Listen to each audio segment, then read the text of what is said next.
Hello friends, मैं प्रियंका आप सबका स्वागत करती हूँ आपके अपने यूट्यूब चैनल जतन ई नॉम एकेडमी में। दोस्तों, आज का हमारा वीडियो है राज्य की कार्यपालिका। टॉपिक शुरू करने से पहले आपको बता दूं कि इससे पहले हमारा वीडियो जो केंद्र की कार्यपालिका से संबंधित था, उसमें हमने केंद्र की कार्यपालिका में जिस तरह मुख्य रूप से राष्ट्रपति, प्रधानमंत्री एवं मंत्रिपरिषद का डिटेल से अध्ययन किया था, सेम उसी तरह राज्य की कार्यपालिका में भी हम राज्यपाल, मुख्यमंत्री और मंत्रिपरिषद का विस्तार से तथ्यात्मक अध्ययन करेंगे। साथियों, भारतीय संविधान के भाग 6 में अनुच्छेद 152 से 237 तक हम राज्यों से संबंधित संपूर्ण जानकारी का अध्ययन करते हैं। तो साथियों, अब हम चलते हैं आज के हमारे बिंदु राज्य की कार्यपालिका, जिसमें राज्यपाल, मुख्यमंत्री और मंत्रिपरिषद शामिल होते हैं। राज्यपाल की जो कार्यपालिका शक्तियां होती हैं वो अनुच्छेद 154 में दी हुई होती हैं। अनुच्छेद 154 के अनुसार राज्य की समस्त कार्यपालिका शक्तियां किस में निहित होती हैं? राज्यपाल में निहित होती हैं। वह राज्य सरकार की कार्यपालिका का प्रधान होता है। अब हम राज्यपाल से संबंधित संपूर्ण तथ्यात्मक अध्ययन करेंगे, जिसमें पहला है राज्य की कार्यपालिका में राज्यपाल और एक मंत्रिपरिषद होती है। संविधान के द्वारा राज्यों में भी संसदात्मक शासन व्यवस्था की स्थापना की गई है और इस संसदात्मक शासन व्यवस्था में राज्यपाल राज्य की कार्यपालिका का संवैधानिक या नाममात्र का प्रधान होता है। हमने केंद्र के जो कार्यपालिका ने देखा था, उसमें हमने ये देखा था कि संसदात्मक शासन व्यवस्था होने के कारण केंद्र में कार्यपालिका का संवैधानिक और नाममात्र का प्रधान होता है राष्ट्रपति, जबकि राज्य में संवैधानिक और नाममात्र का प्रधान कौन होता है? राज्यपाल। मुख्यमंत्री और उसकी मंत्रिपरिषद राज्य की कार्यपालिका सत्ता की वास्तविक प्रधान होती हैं। नेक्स्ट इंपॉर्टेंट फैक्ट है, राज्यपाल राज्य का प्रथम नागरिक होता है। राज्य की कार्यपालिका शक्ति का सर्वोच्च प्रधान अर्थात राज्य के सभी कार्य राज्यपाल के नाम से किए जाते हैं, जबकि केंद्र में केंद्र के सभी कार्य राष्ट्रपति के नाम से किए जाते हैं। राज्यपाल की नियुक्ति राष्ट्रपति द्वारा की जाती है तथा वह राष्ट्रपति के प्रसाद पर्यंत ही अपने पद पर बना रहता है। अगला है, राज्यपाल को एक या एक से अधिक बार भी नियुक्त किया जा सकता है। एक ही व्यक्ति को 2 या 2 से अधिक राज्यों का राज्यपाल भी नियुक्त किया जा सकता है। दोस्तों, राज्यपाल की नियुक्ति के संबंध में विभिन्न आयोगों ने तथा समितियों ने समय समय पर कुछ स्वस्थ परंपराएं विकसित करने की सिफारिश की है, जिनमें है राज्यपाल की नियुक्ति के संबंध में भारतीय संविधान लागू होने के बाद से अब तक कुछ स्वस्थ परंपराएं विकसित करने की सिफारिशें की गई हैं। जैसे राज्यपाल उस राज्य का निवासी नहीं होना चाहिए जिस राज्य में उसे राज्यपाल बनाया जा रहा है। राज्यपाल की नियुक्ति से पूर्व केंद्रीय सरकार संबंधित राज्य के मुख्यमंत्री से परामर्श करे तथा उसकी सहमति प्राप्त करे, ऐसा भी विभिन्न आयोगों ने सिफारिश की है। वर्तमान में राज्यपाल का मासिक वेतन 3,50,000 रुपये है। दुर्गादास बसु ने राज्यपाल के संबंध में कहा है, थोड़े में राज्यपाल की शक्तियां राष्ट्रपति के समान है, सिर्फ कूटनीतिक, सैनिक और संकटकालीन अधिकारों को छोड़कर। यानी दुर्गादास बसु का कहना यह है कि राष्ट्रपति तथा राज्यपाल में लगभग समान ही शक्तियां और अधिकार हैं। इनमें सिर्फ इतना सा अंतर है, राज्यपाल को संकटकालीन, जो हमने राष्ट्रपति के संबंध में अनुच्छेद 352, 356 और 360 का अध्ययन किया था, जो राष्ट्रपति की संकटकालीन शक्तियां थी वो, तथा सैनिक, कूटनीतिक, ये अधिकार राज्यपाल को प्राप्त नहीं होते हैं। अगला फैक्ट है, राज्यपाल राज्य के महाधिवक्ता और राज्य लोक सेवा आयोग के अध्यक्ष तथा सदस्यों की नियुक्ति करता है। अगला बिंदु है, उच्च न्यायालय के न्यायाधीशों की नियुक्ति के संबंध में राष्ट्रपति संबंधित राज्य के राज्यपाल से परामर्श लेता है। राज्यपाल की कार्यपालिका शक्तियां राज्य सूची में उल्लिखित विषयों तक विस्तृत हैं। समवर्ती सूची के विषयों पर राष्ट्रपति की स्वीकृति से वह अपने अधिकार का प्रयोग करता है। राज्यपाल मुख्यमंत्री, मंत्रिपरिषद के सदस्यों, मंत्रियों को पद व गोपनीयता की शपथ दिलाता है, उनके त्यागपत्र स्वीकार करता है एवं उन्हें मुख्यमंत्री सहित पद विमुक्त भी करता है। इनके अलावा राज्यपाल राज्य के मामलों के प्रशासन व विधायन के प्रस्ताव से संबंधित कोई भी सूचना मुख्यमंत्री से मांग सकता है। इसके साथ ही साथियों, राज्य की जो सिविल सेवाओं के सदस्य होते हैं वो राज्यपाल के नाम पर ही नियुक्त किए जाते हैं तथा वे राज्यपाल के प्रसाद पर्यंत ही अपने पद को धारण करते हैं। इस प्रकार ये हुआ कि राज्यपाल को राज्य की जो सिविल सेवाओं के सदस्यों की नियुक्ति और उन्हें पद से हटाने की शक्ति प्राप्त है। हालांकि राज्यपाल की यह शक्ति संविधान के अनुच्छेद 31 के अधीन है। इस प्रकार हम कह सकते हैं कि राज्यपाल जो होता है ये मंत्रिपरिषद का मार्गदर्शक होता है तथा राज्यपाल को मंत्रिपरिषद का अभिभावक भी कहा जाता है। आगे हम देखेंगे राज्यपाल की योग्यताएं। वह भारत का नागरिक हो, उसकी आयु 35 वर्ष से कम नहीं हो, कम से कम 35 वर्ष आवश्यक है। अपनी नियुक्ति से पूर्व वह किसी भी लाभ के पद पर न रहा हो। कोई भी विधायक या सांसद राज्यपाल हो सकता है, परंतु राज्यपाल की नियुक्ति के पश्चात वह सदन का सदस्य नहीं समझा जाएगा। संसद में यदि वह लोकसभा या राज्यसभा की सदस्यता उसने ग्रहण कर रखी है तो उसका त्याग करना पड़ेगा, और अगर किसी राज्य में विधानसभा या विधान परिषद का सदस्य है तो वो सदस्यता समाप्त समझी जाएगी। राज्यपाल की कार्य अवधि 5 वर्ष की होती है, परंतु वह अपने उत्तराधिकारी को पद ग्रहण करने तक अपने पद पर बना रह सकता है। वह 5 वर्ष पहले भी राष्ट्रपति को अपना इस्तीफा दे सकता है। अगला तथ्य है, राज्यपाल को हटाने का प्रावधान भारतीय संविधान में नहीं है तथा साथ ही राज्यपाल के स्थानांतरण की संविधान में कोई व्यवस्था नहीं की गई है। लेकिन व्यवहारिक रूप से हम देखते हैं कि राज्यपालों के स्थानांतरण किए जाते हैं। राज्यपाल राज्य की व्यवस्थापिका का एक अविभाज्य अंग है।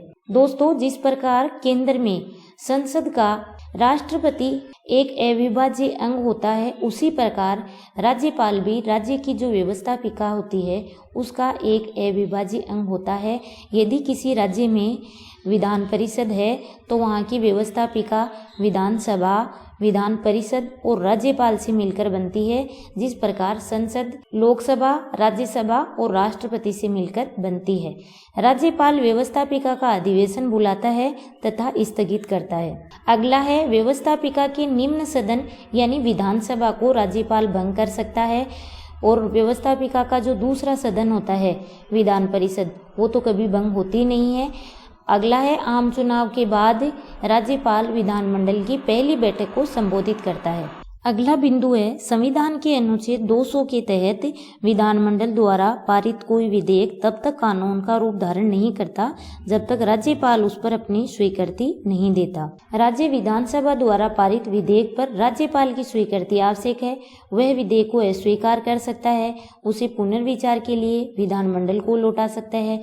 यदि विधानमंडल दूसरी बार विधेयक पारित कर देता है तो राज्यपाल को स्वीकृति आवश्यक रूप से देनी होगी। अनुच्छेद 200 में प्रावधान है कि कुछ विधेयकों को राज्यपाल राष्ट्रपति के विचार के लिए आरक्षित रख सकता है। आरक्षित विषयों के संबंध में ये प्रावधान है कि राज्यपाल द्वारा राष्ट्रपति की अनुमति हेतु आरक्षित विधेयकों पर राष्ट्रपति के द्वारा 4 माह की अवधि में निर्णय दिया जाना चाहिए। अगला फैक्ट है, राज्यपाल की अध्यादेश जारी करने की शक्ति। दोस्तों, भारतीय संविधान के अनुच्छेद 213(1) में ये प्रावधान है कि राज्य के विधानमंडल के सत्र में न होने पर राज्यपाल अध्यादेश जारी कर सकता है। यह अध्यादेश विधानसभा द्वारा पारित कानून की भांति प्रभावी होता है और साथ ही यह अध्यादेश विधानसभा के सत्र में आने के 6 सप्ताह तक जारी रह सकता है। यदि 6 सप्ताह पूर्व विधानमंडल इस अध्यादेश को अस्वीकृत कर दे तो उस अध्यादेश को उसी समय समाप्त समझा जाएगा। इसके साथ ही राज्यपाल को यह भी शक्ति प्राप्त है कि राज्यपाल इन अध्यादेशों को पहले भी वापस ले सकता है। कुछ परिस्थितियों में राज्यपाल राष्ट्रपति की पूर्व अनुमति के बिना अध्यादेश जारी नहीं कर सकता। ऐसा कुछ प्रावधान भी होता है। अगला राज्यपाल का विशेषाधिकार है कि यदि विधानसभा में आंकल भारतीय समुदाय के उचित प्रतिनिधित्व प्राप्त नहीं हुआ तो राज्यपाल इस वर्ग का कोई एक सदस्य विधानसभा में मनोनीत कर सकता है। नेक्स्ट फैक्ट है, विधानसभा में राज्यपाल की पूर्व स्वीकृति के बिना धन विधेयक प्रस्तुत नहीं किया जा सकता। साथ ही साथियों ये भी प्रावधान है कि राज्यपाल धन विधेयक को राज्य विधानमंडल के पास पुनर्विचार के लिए वापस नहीं भेज सकता। अगला इम्पोर्टेंट फैक्ट अनुच्छेद 356 से संबंधित है, जिसमें यदि राज्यपाल देखता है कि राज्य का प्रशासन संविधान के अनुसार चलना संभव नहीं है तो वह राष्ट्रपति को राज्य में संवैधानिक तंत्र की विफलता के संबंध में सूचना देता है और उसकी रिपोर्ट के आधार पर अनुच्छेद 356 के अंतर्गत राज्य में राष्ट्रपति शासन लागू करने की सिफारिश केंद्रीय मंत्रिमंडल द्वारा की जा सकती है। दोस्तों, ऐसी स्थिति में राज्यपाल संघीय सरकार के अभिकर्ता के रूप में कार्य करता है और राज्य का शासन संचालन करता है। इसे राज्यपाल की आपातकालीन शक्तियां भी कहा जा सकता है।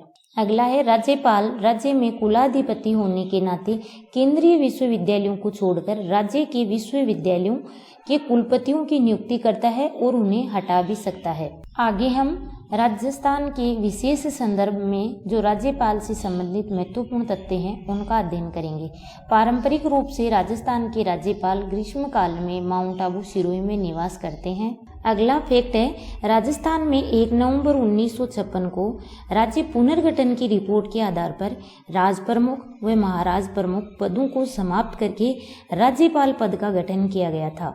दोस्तों, इसके साथ ही बता दूं कि राज प्रमुख एवं महाराज प्रमुख का पद स्वतंत्रता प्राप्ति के बाद देशी रियासतों का जो एकीकरण हुआ था उसमें राजस्थान में 30 मार्च 1949 को इस पद का सृजन किया गया था। इसके साथ ही ये भी बता दूं कि राज्य के पहले व एकमात्र राज प्रमुख जयपुर के सवाई मान सिंह को बनाया गया था, जो 1 नवंबर 1956 तक अपने पद पर रहे थे और 1 नवंबर 1956 से राज्यपाल के पद का गठन हो गया था और 1 नवंबर 1956 को ही राज्य के प्रथम राज्यपाल सरदार गुरुमुख निहाल सिंह बने थे। आगे हम देखते हैं देश की पहली महिला राज्यपाल जो उत्तर प्रदेश में सरोजनी नायडू बनी थी, जिसे भारतीय कोकिला भी कहा जाता है, जिसने राज्यपाल के इस पद को सोने के पिंजरे में कैद चिड़िया कहा है। राजस्थान की पहली महिला राज्यपाल श्रीमती प्रतिभा पाटिल थी। राज्य के प्रथम एवं सर्वाधिक कार्यकाल तक रहने वाले राज्यपाल गुरुमुख निहाल सिंह बने, जबकि सबसे कम समय तक दरबारा सिंह जो कि मात्र 24 दिन तक राज्यपाल के पद पर रहे। अगला इम्पोर्टेंट फैक्ट है, राष्ट्रपति शासन सर्वप्रथम राजस्थान में 1967 में लगा था, जिस समय राज्य के राज्यपाल संपूर्णानंद थे। अब हम राज्य में मुख्यमंत्री के कार्य तथा उसकी भूमिका का अध्ययन करेंगे। दोस्तों, राज्य के स्तर पर मुख्यमंत्री की स्थिति वैसी ही है जैसी केंद्रीय स्तर पर प्रधानमंत्री की है। एक तरह से देखा जाए तो राज्य के शासन संचालन का प्रमुख कर्ता धर्ता मुख्यमंत्री ही होता है, क्योंकि मंत्रिपरिषद का मुखिया होने के नाते वास्तविक रूप में राज्य की जो समस्त सत्ता है वह केवल मुख्यमंत्री में ही निहित होती है। राज्य के मंत्रिपरिषद के प्रधान को मुख्यमंत्री कहा जाता है। मुख्यमंत्री मंत्रिपरिषद एवं राज्यपाल के बीच संबंध स्थापित करता है। अनुच्छेद 164 में कहा गया है कि राज्यपाल मुख्यमंत्री की नियुक्ति करेगा तथा फिर मुख्यमंत्री की सलाह से अन्य मंत्रियों की नियुक्ति करेगा। हालांकि मुख्यमंत्री की जो नियुक्ति है वह राज्यपाल द्वारा की जाती है, लेकिन सामान्यतः राज्यपाल राज्य विधानसभा में जो बहुमत दल का नेता होता है उसे ही मुख्यमंत्री के रूप में नियुक्त करता है और मंत्रिपरिषद का गठन करना मुख्यमंत्री का विशेषाधिकार माना जाता है। राजस्थान विधानसभा में अनुसूचित जनजाति के लिए 34 सीटें आरक्षित हैं। यशोदा देवी पहली महिला विधायक है राजस्थान से। राजस्थान में राष्ट्रपति के निर्वाचन में एक विधायक का मत मूल्य 129 है। देश की प्रथम महिला मुख्यमंत्री सुचेता कृपलानी, जबकि राजस्थान की पहली महिला मुख्यमंत्री श्रीमती वसुंधरा राजे थी। अगला इम्पोर्टेंट फैक्ट है, हीरालाल शास्त्री राज्य के प्रथम मनोनीत मुख्यमंत्री थे, वहीं टीकाराम पालीवाल पहले निर्वाचित मुख्यमंत्री बने। जय नारायण व्यास राज्य के एकमात्र मनोनीत भी हैं एवं निर्वाचित मुख्यमंत्री रहे थे। मोहनलाल सुखाड़िया लगातार 4 बार तथा साथ ही सर्वाधिक अवधि तक मुख्यमंत्री रहे। हरिदेव जोशी राज्य के एकमात्र विधायक हैं जो लगातार 10 बार चुनाव जीते।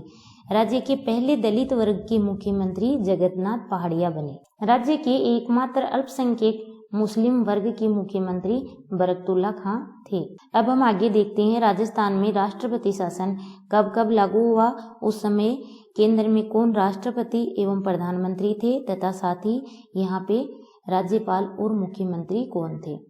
सबसे पहले 13 मार्च 1967 से 26 अप्रैल 1967 तक 42 दिन तक राज्य में राष्ट्रपति शासन लागू हुआ था, जिसमें केंद्र में राष्ट्रपति एस राधाकृष्णन थे तथा प्रधानमंत्री तत्कालीन समय में इंदिरा गांधी थी और राज्य के राज्यपाल संपूर्णानंद थे तथा यहाँ मुख्यमंत्री मोहनलाल सुखाड़िया थे।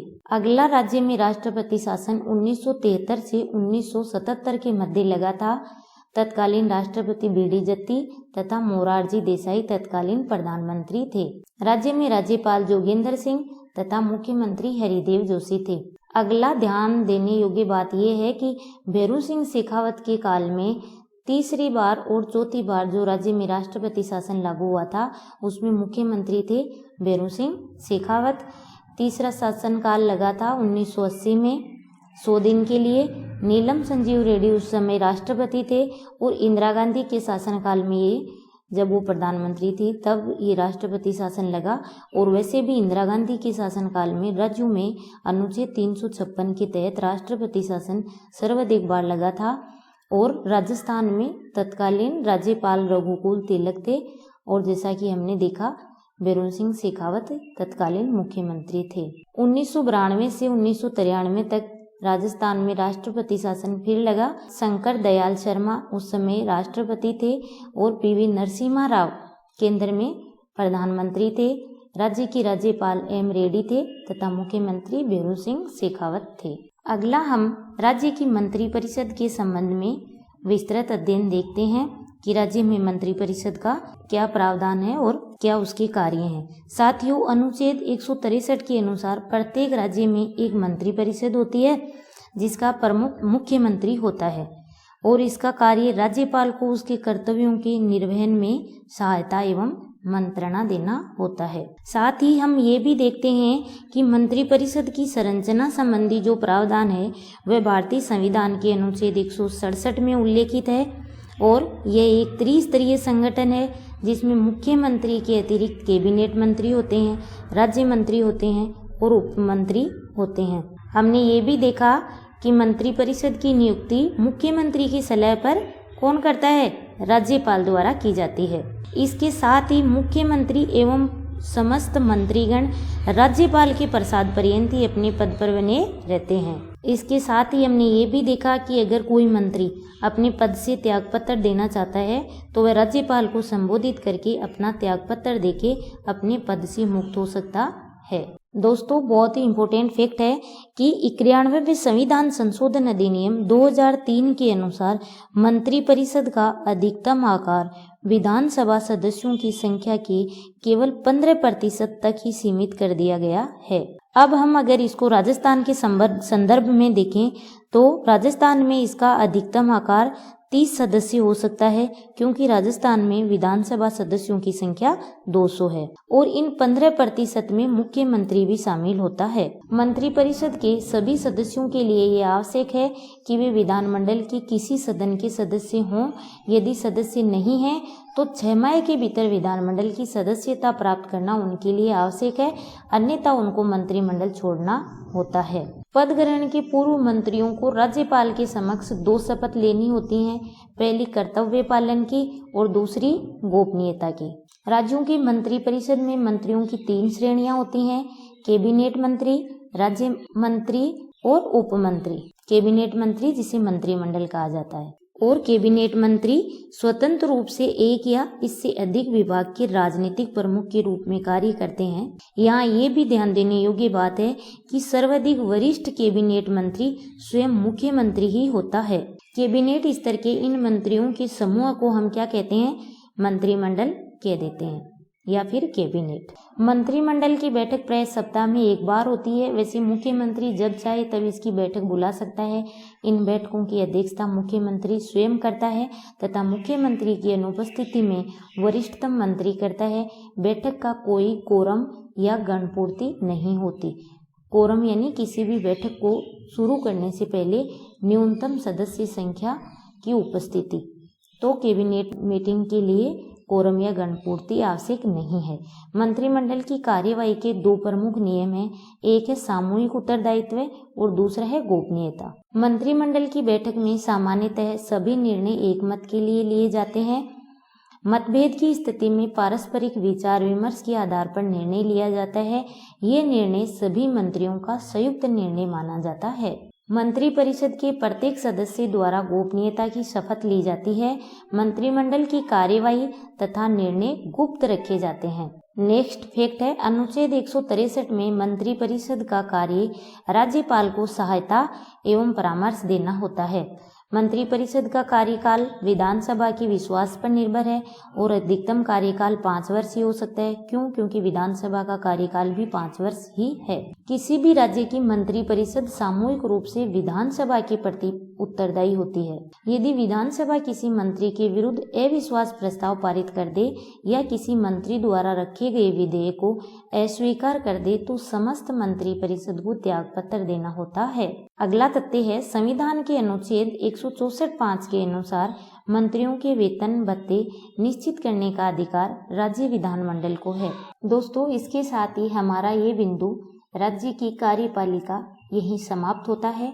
जतन ई नॉम एकेडमी द्वारा प्रस्तुत वीडियो देखने के लिए आपका हार्दिक आभार प्रकट करती हूँ। आप हमें कमेंट के माध्यम से अपना फीडबैक अवश्य दें।